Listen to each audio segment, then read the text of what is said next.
महाभारत की कथा बहुत ही प्रेरणादायक है। मानव जाति के लिए किसी वरदान से कम नहीं है। यह कथा धर्म और अधर्म के बीच हुए युद्ध तक सीमित नहीं है। ऐसा ही एक संवाद कर्ण और वासुदेव के बीच हुआ, जिसमें कर्ण ने कुछ बेहद सच्चे सवाल पूछे थे, जो शायद हम सभी के मन में कभी ना कभी उठे होंगे। वासुदेव ने उन सवालों के सरल से उत्तर दिए थे। नमस्कार दोस्तों, स्वागत है आपका कथा दर्शन में। अगर अभी तक आपने हमारे चैनल को सब्सक्राइब नहीं करा है तो सबसे पहले आप हमारे चैनल को सब्सक्राइब करें। आप सभी के अंतर्मन में बैठे हुए परमात्मा को मैं प्रणाम करता हूं और शुरू करते हैं आज का संवाद। कर्ण ने श्री वासुदेव से पूछा कि उनकी माता कुंती ने उन्हें जन्म देते ही उनका त्याग कर दिया था। लोकलाज के भय से कुंती ने उन्हें एक नदी में प्रवाहित कर दिया था। उस वक्त कुंती ने यह नहीं सोचा होगा कि आगे उस नवजात शिशु का क्या होगा। उन्होंने दूसरा सवाल मधुसूदन से पूछा। मैं जन्म से क्षत्रिय था, फिर भी द्रोणाचार्य ने शिक्षा के अधिकारों से वंचित रखा। उन्होंने मुझे क्षत्रिय मानने तक से इनकार कर दिया था। फिर सूर्यपुत्र ने लीलाधर से तीसरा सवाल किया।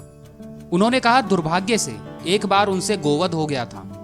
जब तीर दागा तो गलती से उस तीर के मार्ग में एक गाय आ गई थी। भगवान परशुराम ने भी उन्हें एक भीषण श्राप दे दिया कि जब उन्हें अपनी विद्या की सर्वाधिक आवश्यकता होगी तब वह अपनी विद्या भूल जाएंगे।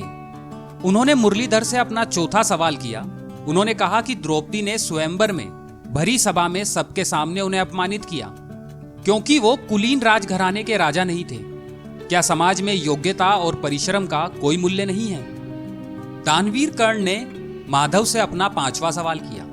अपने जीवन में किसी व्यक्ति से सम्मान मिला तो वह था दुर्योधन। इस ऋण को चुकाने के लिए उन्होंने युद्ध में अपने प्राणों की आहुति भी दे दी। लेकिन क्या मित्रता का ऋण चुकाना कोई अपराध है? क्या उसकी मदद नहीं की जानी चाहिए जिसने कभी हमारी मदद की थी? हम लोगों से सहायता लेकर स्वार्थी हो जाएं और कभी किसी का सहारा ना बने। श्री कृष्ण ने कर्ण को उत्तर देते हुए कहा, मेरा जन्म कारावास के अंधकार में हुआ। जिस रात मेरा जन्म हुआ उसी रात मुझे अपने माता पिता से अलग होना पड़ा। मेरे पैदा होने से पहले ही मौत मेरा इंतजार कर रही थी। मेरे ऊपर प्राणघातक हमले हुए। मेरे मामा ने मुझे अपना सबसे बड़ा शत्रु समझा। उन्होंने कर्ण से आगे कहा, तुम्हारा बचपन रथों की धमक, घोड़ों की हिनहिनाहट और तीरों के कमान के बीच गुजरा है। लेकिन मैंने ग्वाला बनकर गायों की सेवा की, उन्हें चराया, उनका गोबर भी उठाया। जब तुम अपनी वीरता के लिए गुरुजनों से प्रशंसा पाते थे, उस समय मेरे पास कोई गुरु नहीं था। मेरे पास शिक्षा भी नहीं थी, ना ही कोई गुरुकुल की मदद के लिए शक्तिशाली मित्र। सेना होना तो दूर की बात है, मेरे पास तो महल तक नहीं था और मैं कहीं का राजा भी नहीं था। उज्जैन नगरी में मुझे सांदीपनि के आश्रम में जाने का अवसर जरूर मिला। वहां पर सीखी गई चौपाइयों से मैं महाभारत का युद्ध नहीं लड़ सकता था। मुझे युद्ध भूमि से भागना पड़ा और संसार ने मुझे रणछोर और कायर तक कह दिया।